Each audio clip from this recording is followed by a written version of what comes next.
Hello student. Industrial relation के first lecture में हम लोग 4 क्वेश्चन कंप्लीट किए थे। आज हम लोग 5 नंबर क्वेश्चन से देखेंगे और आज हम लोग सेकेंड लेक्चर में पूरा का पूरा इंडस्ट्रियल रिलेशन कंप्लीट करेंगे।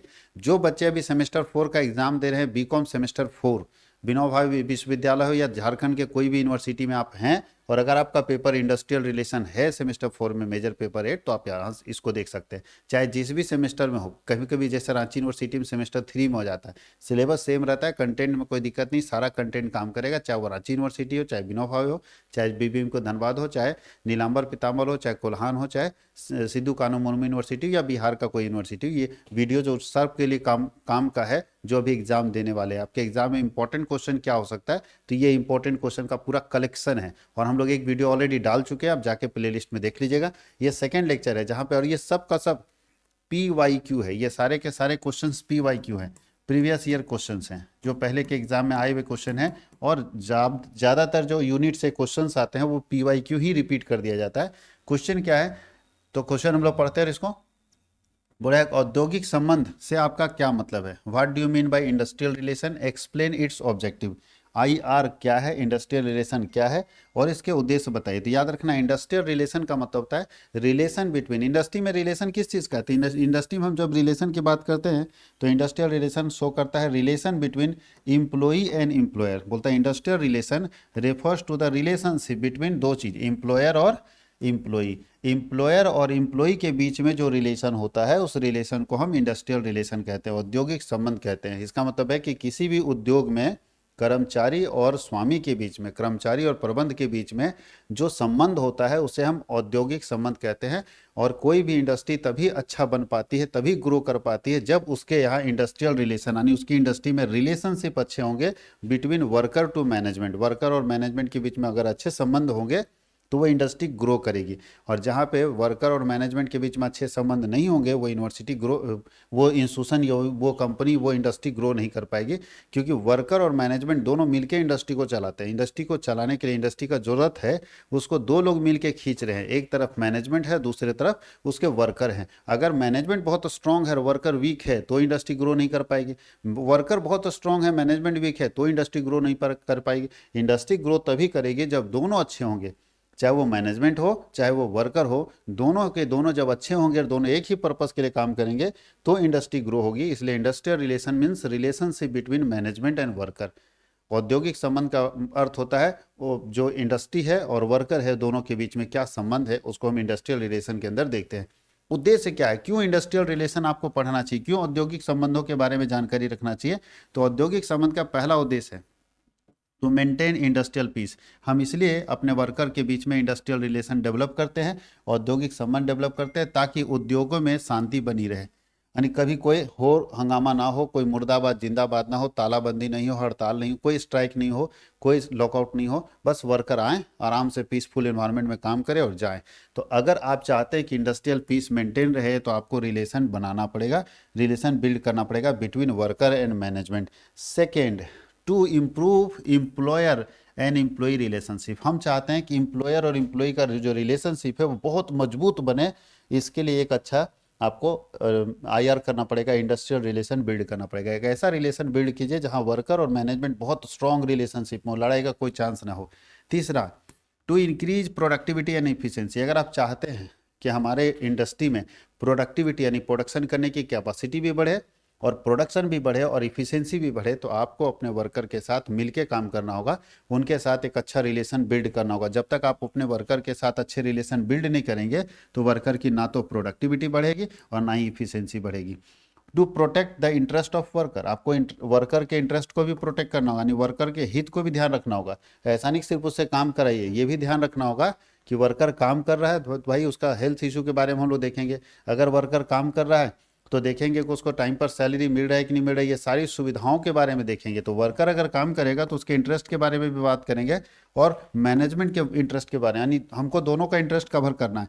चाहे वो वर्कर का इंटरेस्ट हो, चाहे वो मैनेजमेंट का इंटरेस्ट हो, चाहे वो वर्कर का इंटरेस्ट हो, चाहे वो मैनेजमेंट का इंटरेस्ट हो, दोनों के इंटरेस्ट के बारे में हम बात करेंगे, दोनों के इंटरेस्ट के बारे में हम बात करेंगे।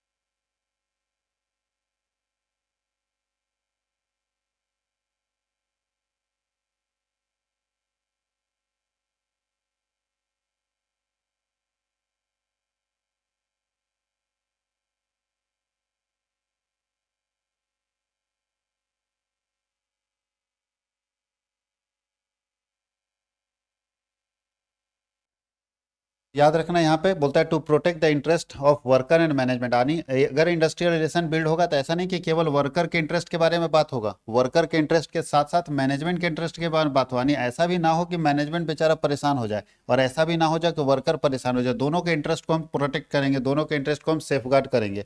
आगे लिखा है to resolve industrial disputes peacefully. हम लोग इंडस्ट्रियल रिलेशन इसलिए बिल्ड करते हैं ताकि इंडस्ट्रियल जो डिस्प्यूट्स है वो आसानी से सॉल्व हो सके।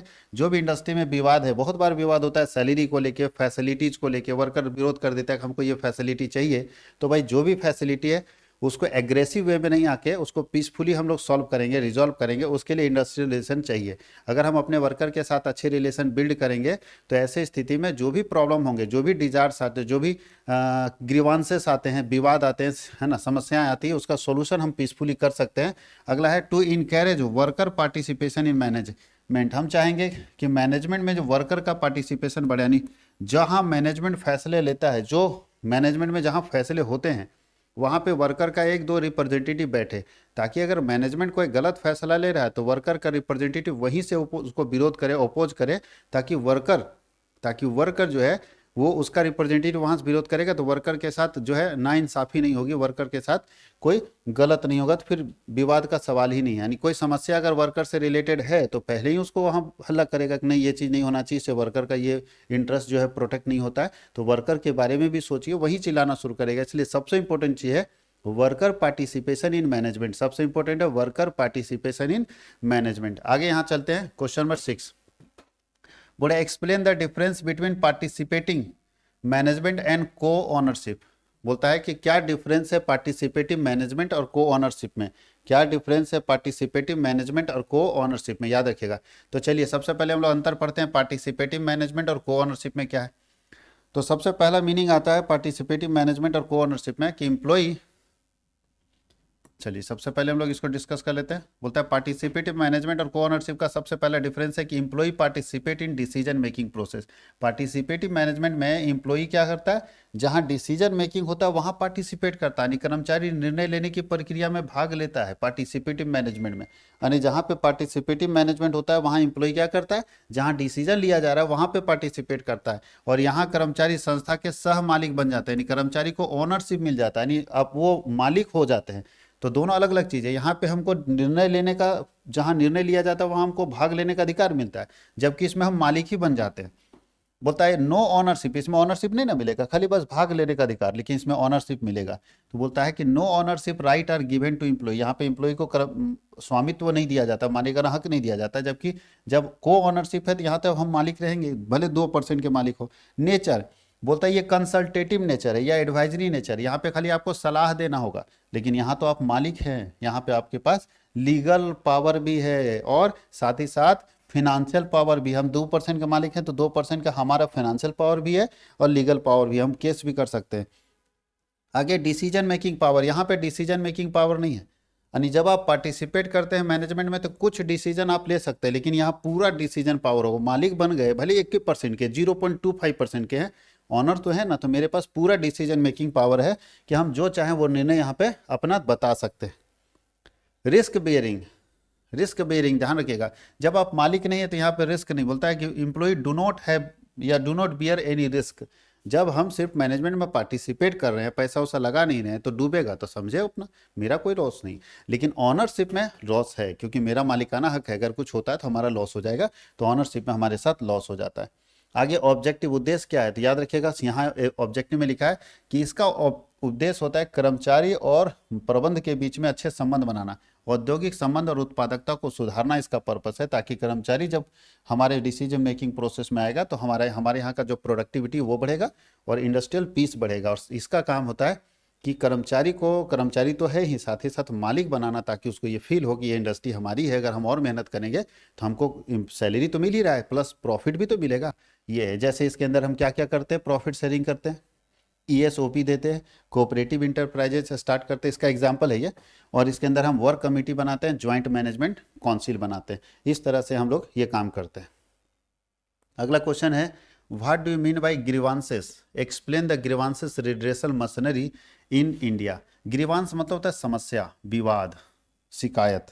भाई अगर वर्कर काम कर रहा है तो वर्कर को कुछ ना कुछ आपसे शिकायत होगा, तो शिकायत होगा, वर्कर तो कंप्लेन करेगा ना, शिकायत होगा तो शिकायत दर्ज कराएगा। तो जो भी शिकायत वर्कर का है कहाँ दर्ज कराएगा और कैसे उसको सॉल्व करेंगे? तो क्या ग्रीवांस शिकायत से आपका क्या मतलब है? तो इस कोई भी शिकायत का मतलब कोई भी कंप्लेन जो वर्कर का हो या मैनेजमेंट का हो, अगर मैनेजमेंट को कुछ लग रहा है कि उसका वर्कर गलत कर रहा है तो वो कंप्लेन कर सकता है। अगर कर्मचारी को लग रहा है कि उसका मालिक गलत कर रहा है तो वो कंप्लेन कर सकता है। ज़्यादातर कंप्लेन कर्मचारी ही करते हैं। और कंप्लेन किस चीज़ का होगा? वेतन को लेके, सुविधा को लेके, वर्किंग कंडीशन को लेके, ठीक है, उसके बाद हेल्थ फैसिलिटी को लेके, ये सब को लेके कंप्लेन होगा। देखिए यहाँ लिखा है, शिकायत वह असंतोष है। शिकायत तब ना कोई करेगा जब वो संतोष नहीं होगा, असेटिस्फाई रहेगा।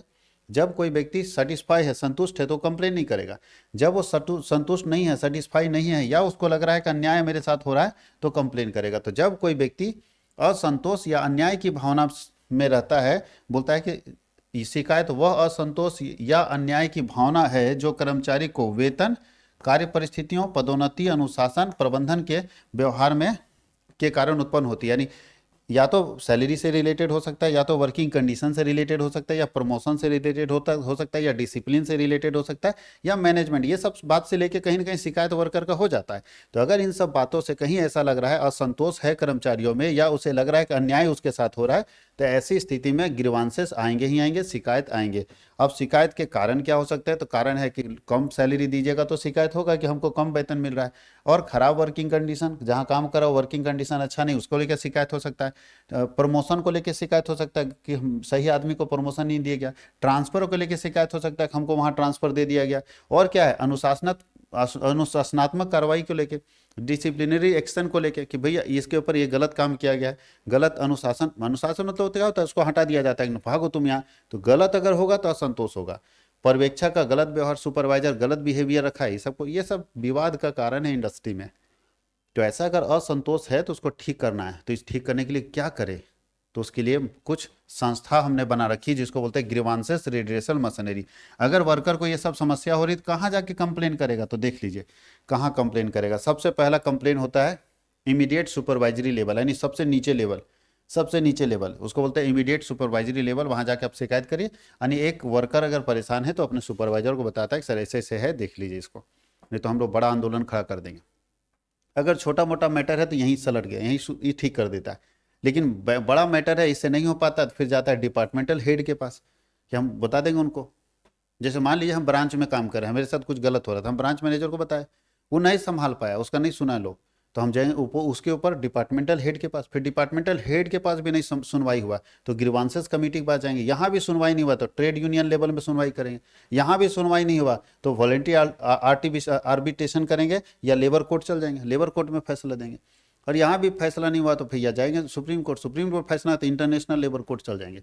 ये एकदम संस्था बनी हुई है सीरियल में, छोड़ेंगे नहीं, लेकिन हार नहीं मानेंगे। आगे लिखा है importance of grievances reduction machinery. ये जो मशीनरी है जो काम करती है ग्रीवांसेस को ठीक करने के लिए, इसका महत्व क्या है?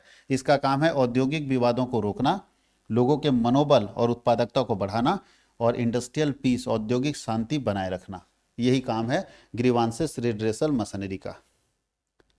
अगला क्वेश्चन है explain the difference between productive bargaining and gain sharing. Productive bargaining और गेन शेयरिंग में क्या अंतर है? गेन शेयरिंग मतलब है कि हम अपने वर्कर को ये ऑफर दे देते हैं कि जो कमाएंगे उसमें कुछ हिस्सा हम आपको भी देंगे, गेन शेयरिंग। प्रोडक्टिव बार्गेनिंग का मतलब है हम अपने वर्कर्स को मतलब बार्गेन करके, सामने बैठा के बार्गेन करके थोड़ा थोड़ा सैलरी एक बार नहीं बढ़ाएंगे, धीरे धीरे करके। जैसे झारखंड में आप पारा टीचर को देख रहे होंगे तो वो लोग प्रोडक्टिव बार्गेनिंग कर रहा है, बैठ बैठ के बार्गेन करके कभी सैलरी बढ़वा देता है, कभी सुविधा बढ़वा देता है, वो है प्रोडक्टिव बार्गेनिंग। तो या तो आप प्रोडक्टिव बार्गेनिंग करके मतलब वर्कर से पूरा बार्गेनिंग करके एक चीज़ बढ़ाओ, वर्कर का नहीं बोलता 15 को मांग है उसमें से एक को पूरा कर दिए, फिर 1-2 साल बाद फिर मांग शुरू करेगा। या तो गेन शेयरिंग दे दो कि ठीक है तुम लोगों को लगता है कि हम खूब कमा रहे हैं तो जो आप जितना कमाएंगे 10% तुम्हारा है। तो याद रखना प्रोडक्टिव बार्गेनिंग बोलता है वेतन को उत्पादकता के साथ जोड़ने की सौदेबाजी। यानी ऐसा होगा कि जितना उत्पादन करोगे उतना पैसा देंगे, ज्यादा करोगे ज्यादा देंगे, कम करोगे तो कम देंगे। इसको बोलते हैं प्रोडक्टिव बार्गेनिंग। और गेन शेयरिंग मतलब है कि आपको लाभ में भी हिस्सा देंगे। नेचर क्या होता है? ये बातचीत और समझौते पर आधारित होता है। ये तो बातचीत होता है ना, बार्गेनिंग मतलब बातचीत होगा, फिर एक बात तय होगा, एग्रीमेंट बनेगा। और ये कुछ नहीं, ये बोलता है कि प्रोत्साहन और पुरस्कार प्रणाली हम लोगों को देंगे ही देंगे, प्रॉफिट का 10%। ऑब्जेक्टिव बोलता है इसका उद्देश्य होता है उत्पादन क्षमता को बढ़ाना, औद्योगिक शांति बनाना, कि इंडस्ट्री में पीस बना रहे, कोई झगड़ा झंझट ना करे, और उत्पादकता भी बढ़े, ये है। जहां यहाँ इसका पर्पस होता है कि कर्मचारी को प्रेरित करे, मोटिवेट करे, जब उसको प्रॉफिट में हिस्सा देंगे तो और मेहनत करेगा, तो और प्रॉफिट होगा तो और हिस्सा मिलेगा। टाइम पीरियड बोलता है यूजुअली ये लॉन्ग टर्म में चलता है, यानी प्रोडक्ट बार्गेनिंग, जो प्रोडक्टिव बार्गेनिंग वो लंबे समय पे काम करता है, ये तुरंत काम करता है, तुरंत एक्शन है। अभी अगर बोल देंगे जाओ प्रॉफिट में 10% हिस्सा देने लगे तो वर्कर तुरंत मोटिवेट हो जाएगा, करे काम करो। रिस्क शेयरिंग बोलता है रिस्क इसमें इनडायरेक्टली शेयर होता है, डायरेक्टली नहीं, जबकि इसमें एम्प्लॉय को डायरेक्टली गेन, मतलब जो भी लॉस होता है या प्रॉफिट होता है तुरंत मिल जाता है, यहाँ पे लंबे समय के बाद मिलता है। आगे भी लिखा है रोल ऑफ यूनियन, बोलता है ट्रेड यूनियन इसमें बहुत बड़ा रोल प्ले करता है, जबकि इसमें ट्रेड यूनियन का कोई रोल बहुत ज़्यादा नहीं रहता। इसका एग्जाम्पल क्या है, तो प्रोडक्टिव में लिंक वेज पे एग्रीमेंट कर दीजिए, यानी जितना काम करेंगे उतना पैसा देंगे। और इसका है प्रॉफिट शेयरिंग कीजिए, और भी ये दोनों प्लान का जरूरत नहीं, सबसे मेन प्लान है प्रॉफिट शेयरिंग। प्रॉफिट शेयरिंग के जरिए हम यहाँ पे लोगों से कनेक्ट होते हैं। अगला क्वेश्चन है what do you mean by wages payment system, explain the different types of payment of wages. मजदूरी भुगतान पद्धति क्या है और कितने तरह से मजदूरी हम लोग पेमेंट करते हैं, बताइए। मजदूरी समझते हैं वेजेज, कोई भी वर्कर अगर काम करता है तो उसके मेहनत के बदले में जो दिया जाता है उसको मजदूरी बोलते हैं, वेजेज। बहुत लोग इसको सैलरी भी बोल देता है, बहुत लोग इसको पैकेज भी बोल देता है। तो जो किसी व्यक्ति के, अब हम मेहनत कर रहे हैं, हम मेहनत के बदले में आपसे कुछ लेंगे तो मजदूरी ना कराएगा। तो फैक्ट्री में मजदूरी देने का क्या तरीका है, तो वेजेज पेमेंट का क्या तरीका होता है। मजदूरी भुगतान प्रणाली वह पद्धति है जिसके अंतर्गत श्रमिकों को उनके द्वारा किए गए कार्य के लिए वेतन या मजदूरी का भुगतान किया जाता है। अब ये वेतन और मजदूरी तीन तरीके से दिया जा सकता है, कितने तरीके से देख लीजिए। टाइम बोले types of wages payment system, मजदूरी देने के क्या क्या तरीके हैं। तो पहला तरीका है टाइम के आधार पर। तो टाइम के आधार पर कैसे देते हैं, तो आप लोग को मालूम होगा wages equal to time taken, जितना समय आप दे रहे हैं हमारी फैक्ट्री को, और इंटू रेट, 1 घंटे का क्या पड़ा, ये होता है wages. Wages equal to time taken into rate, यानी अगर जैसे सरकारी ऑफिसर नहीं बोलता है कि 10 बजे आइए और 4 बजे चल जाइए, क्या काम किए क्या नहीं किए मैटर नहीं करता, बस पैसा आपको मिल जाएगा। तो ये टाइम वेज पेमेंट सिस्टम है। ठीक है, देखिए यहाँ लिखा भी होगा घंटे के आधार पर या महीने के आधार पर मिलता है, दिन के आधार पर मिलता है, घंटे के आधार पर मिलता है। तो टाइम वेज है, जितना समय दीजिएगा पैसा मिलेगा, काम क्या हुआ क्या नहीं हुआ उसको कोई मतलब नहीं है। इसका फायदा क्या है, इसका फायदा सिंपल और इजी टू अंडरस्टैंड, कोई भी गिनती कर लेता है कि 2 घंटा रहे इतना पैसा मेरा बना। और क्या है, इंश्योर इनकम, यहाँ पे कंफर्म है कि पैसा आएगा ही आएगा, काम हो ना हो, प्रोडक्शन हो ना हो, पैसा आएगा ही आएगा। डिमेरिट क्या है, इसमें कोई मोटिवेशन नहीं मिलता है, लोगों को अंदर से मोटिवेशन नहीं मिलता, इसीलिए सरकारी ऑफिसर को अगर टाइम वेज पेमेंट सिस्टम मिलता है तो अंदर से कोई मोटिवेशन नहीं, काम हो ना हो बैठा भी रहेगा तो भी पैसा मिलेगा। दूसरा तरीका है piece wage payment system. Piece wage payment system एक ऐसा पेमेंट सिस्टम है जिसमें मोटिवेशन ज़्यादा मिलता है, जिसमें बोलता है जितना प्रोडक्शन करोगे उतना आपको वेजेज देंगे, ज़्यादा बनाओगे ज़्यादा कमाओगे, कम बनाओगे कम कमाओगे। तो ये होता है पीस वेज पेमेंट सिस्टम। यहाँ वेजेज कैसे तय होता है, तो यहाँ वेजेज इक्वल टू होता है यूनिट प्रोड्यूस, कितना आप यूनिट बना रहे हैं, यानी पीस प्रोड्यूस, जितना पीस बनाएंगे इनटू रेट। अब बताइए कोई वर्कर हो सकता है 100 पीस बना दिए तो ज़्यादा कमाएगा नहीं, यहाँ पे किसी वर्कर का फिक्स नहीं रहता कितना कमाएगा, जो जितना काम करेगा उतना कमाएगा, जो ज़्यादा बनाएगा ज़्यादा कमाएगा, कम बनाएगा कम कमाएगा। बोलता है wages are paid based on the number of units produce, जितना आप काम किए। अब ये क्या है, तो भैया ये लोगों को इनकरेज करता है, ज़्यादा से ज़्यादा उत्पादन करने के लिए प्रेरणा देता है, और मेहनत और मजदूरी का सीधा संबंध है, जितना मेहनत उतना पैसा। इसका हानि क्या है, इसका हानि है कि गुणवत्ता प्रभावित होती है, यानी जल्दी ज़्यादा पीस बनाने के चक्कर में लोग गड़बड़ा देता है, ज़्यादा पीस बनाने के चक्कर जल्दी जल्दी, क्योंकि ज़्यादा पीस बनाएंगे ज़्यादा पैसा मिलेगा, तो जल्दबाजी में क्वालिटी खराब कर देता है, पहले ये हो सकता है। और दूसरा आय अनिश्चित है, कभी खूब कमाएंगे और कभी नहीं बना पाए, मान लो बीमार पड़ गए या किसी कारण से नहीं बन पाया तो कम आया, तो यहाँ पे इनकम फिक्स नहीं रहता है, इसलिए आय भी प्रभावित होती है। तो दोनों का कुछ फायदा घाटा, लेकिन ज़्यादातर इंडस्ट्री आज पीस वेज सिस्टम पर चल रही है, ज़्यादातर इंडस्ट्री आज पीस वेज सिस्टम पर चल रही है। तीसरा है इंसेंटिव वेज पेमेंट सिस्टम। अभी के समय प्रेजेंट टाइम में इंसेंटिव वेज है। इंसेंटिव वेज मतलब है कुछ फिक्स और कुछ इंसेंटिव, मतलब जहाँ अभी जो काम कीजिएगा उसमें बोलता है कि सैलरी देंगे 10,000, सैलरी 10,000 प्लस इंसेंटिव। इंसेंटिव मतलब जितना काम उतना पैसा, तो फिक्स भी कर दिया, यानी दोनों को, अभी जो हम लोग पढ़े टाइम वेज पेमेंट सिस्टम और पीस वेज, दोनों को मिला के इंसेंटिव वेज पेमेंट सिस्टम बनाए थे, कुछ पैसा फिक्स देंगे और कुछ पैसा काम के आधार पर देंगे। तो ये होता है इंसेंटिव वेज पेमेंट सिस्टम, जहाँ पे बहुत सारे इंसेंटिव प्लान फेमस है, हालसेल प्लान, रोबन प्लान, विद्वान का नाम है। बोनस सिस्टम, बोनस सिस्टम का मतलब जब वर्कर ज़्यादा काम करेगा और हमको ज़्यादा प्रॉफिट कमा के देगा तो हम उसको बोनस शेयरिंग करेंगे, यानी प्रॉफिट का कुछ हिस्सा उसको हम बांटेंगे। बोलता है a portion of company's profit is share with employ, company के लाभ का एक भाग कर्मचारी में बांटा जाता है, इसको हम लोग बोलते हैं बोनस। कर्मचारी के कंपनी के लाभ का कुछ हिस्सा कर्मचारियों में बांटा जाता है, इसे हम कहते हैं बोनस, और ये बोनस के रूप में हम अपने वर्कर को बांटते हैं, बोनस के रूप में हम लोग वर्कर को बांटते हैं। लास्ट क्वेश्चन है बाबू लोग, define industrial disputes act 1947, what is the main objective of industrial disputes act, explain the power of authority under this act. औद्योगिक विवाद अधिनियम 1947 को परिभाषित करें। औद्योगिक विवाद अधिनियम का मुख्य उद्देश्य क्या है, इस अधिनियम के तहत अधिकारियों की शक्तियों को समझाएं। तो देखिए, औद्योगिक विवाद अधिनियम की परिभाषा है कि इसमें वैसे विवाद आएंगे जो इंडस्ट्री से रिलेटेड हैं। इंडस्ट्री से रिलेटेड विवादों की जांच के लिए, उसका सुनवाई करने के लिए एक कानून बनाया गया था, वो कानून है इंडस्ट्रियल डिस्प्यूट्स एक्ट 1947। तो बोल रहा है कि औद्योगिक विवाद अधिनियम 1947 एक महत्वपूर्ण लेबर कानून है, श्रम कानून है, जिसका उद्देश्य नियोक्ता और कर्मचारियों के बीच उत्पन्न औद्योगिक विवाद को रोकना, उसकी जांच करना और शांतिपूर्ण ढंग से उसका फैसला सुनाना है। उद्देश्य क्या है, फिर वही चीज़ है। औद्योगिक विवाद अधिनियम का उद्देश्य है सबसे पहले टू मेंटेन इंडस्ट्रियल पीस, औद्योगिक शांति बनाए रखना। उद्योग में कर्मचारी और प्रबंध के बीच में लड़ाई झगड़े हैं तो उसको शांति से निपटाना। दूसरा, टू प्रमोट हार्मोनियस रिलेशनशिप, कर्मचारी और मालिक प्रबंध के बीच में बेहतर संबंध बना रहे, इसके लिए भी ये काम करता है। ये काम तीसरा बोला टू प्रोवाइड, ये क्या करता है, प्रोवाइड करता है मशीनरी फॉर डिस्प्यूट सेटलमेंट। जितने विवाद हैं उस विवाद का निपटारा करने के लिए ये हमें क्या देता है, ये सारे विवादों का निपटारा करने की व्यवस्था भी करता है ताकि किसी तरह का विवाद नहीं हो। To protect the interest of worker, श्रमिकों के हितों की रक्षा भी करता है।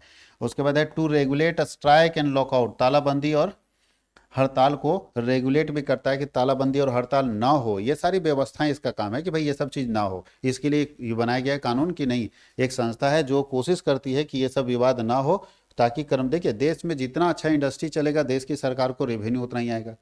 इंडस्ट्री में विवाद होंगे उसका दो तीन नुकसान है, पहला कि सरकार का टैक्स कम आएगा, दूसरा अगर सामान कम बनेगा तो मार्केट में सामान कम जाएगा जिससे जनता में तबाही हो सकती है, क्राइसिस हो सकता है सामान का, ठीक है, मारामारी हो जाएगा। इसलिए सरकार ये सब चीज़ को देखती है। पावर ऑफ अथॉरिटी क्या है, इस कानून में किसको किसको पावर दिया गया, कौन कौन से अधिकारी को रखा गया। तो पहला एक अधिकारी जिसको हम लोग बोलते हैं कॉन्सिलेशन अधिकारी ऑफिसर, सुलह अधिकारी। सुलह अधिकारी का काम है दोनों को सुलह कराना, सुलह समझते हो ना, तो नियोक्ता और कर्मचारियों के को सुलह कराने की शक्ति इसके पास है। दोनों को बुला के बैठाएगा, समझाएगा और मामला सेटल, नहीं बोलता मामला सेटल करा दिया। बैठकों का आयोजन, ये मीटिंग बुला सकता है, डॉक्यूमेंट्स मांग सकता है, अगर जरूरत पड़े तो डॉक्यूमेंट जांच सकता है, चेक कर सकता है, ये सबमिट कर सकता है सरकार को अपना सुलह रिपोर्ट, ये अपना रिपोर्ट सरकार को सबमिट करेगा। दूसरा है board of cancellation, Sulah board है जिसका काम है संयुक्त चर्चा करना, दोनों विवाद को बैठाना, दोनों पर संयुक्त चर्चा करना और उसका सही फैसला देना। अगर जरूरत पड़े तो विवाद की जांच को सुझाव देना कि जांचो तो क्या हुआ था मामला, तो ये जांच कमेटी भी बैठा सकता है। उसके बाद है लेबर कोर्ट। लेबर कोर्ट का काम यही है कि बोलता है कि इसके पास ये अथॉरिटी है कि जो भी किसी वर्कर को बर्खास्त किया गया है, छांट दिया गया है, उस मामले पर चर्चा करे। मतलब किसी वर्कर को हटा दिए तो उस पर चर्चा करेगा।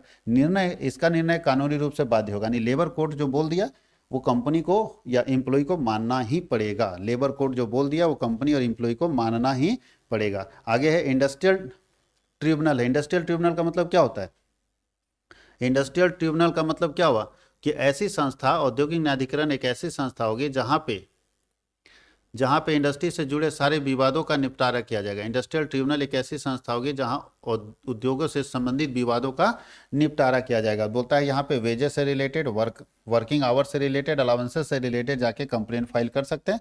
और ये भी एक संस्था है जहाँ पे आप अपने कंप्लेन फाइल कर सकते हैं, यहाँ भी आपको फैसला मिल सकता है। और नीचे है नेशनल ट्रिब्यूनल। नेशनल ट्रिब्यूनल तब जब आप लोकल वाले से थक जाइएगा, जब कहीं फैसला मंजूर नहीं है तो आप कंप्लेन कर सकते हैं नेशनल ट्रिब्यूनल में। यही भी वही काम करता है लेकिन राष्ट्रीय स्तर पर, तो राष्ट्रीय महत्व के विवादों को निपटता है और इसका जो फैसला होता है वो पूरे देश पर लागू होता है। राष्ट्रीय स्तर के विवादों को निपटता है और इसका फैसला पूरे देश पर लागू होता है, याद रखना। तो ये हम लोग पूरा का पूरा कंप्लीट कर लिए हैं सेट PYQ। उम्मीद है कि इससे क्वेश्चन जरूर आएगा। पढ़िए अच्छे तरीके से और बेहतरीन तरीके से पढ़िए और कमेंट में जरूर लिखिएगा कि आपका एग्जाम कैसा जा रहा है। और साथ ही साथ अपने दोस्तों को ज़्यादा से ज़्यादा शेयर कीजिए ताकि अगर सब्सक्राइबर और हम लोगों के पास भी कुछ जो है सब्सक्राइबर का बेस बढ़ता है। हमको आर्ट साइंस कॉमर्स तीनों के सब्सक्राइबर इस चैनल पे चाहिए, क्योंकि हम तीनों का वीडियो डालने वाले हैं। तो तीनों के सब्सक्राइबर जब हमारे पास रहेंगे तो मजा आएगा हमको भी। सब्सक्राइबर हम लोगों का गुरु दक्षिणा है, तो गुरु दक्षिणा जो दिए बगैर ज्ञान सही नहीं होगा, तो गुरु दक्षिणा जरूर दे। बहुत बहुत धन्यवाद आप लोगों को।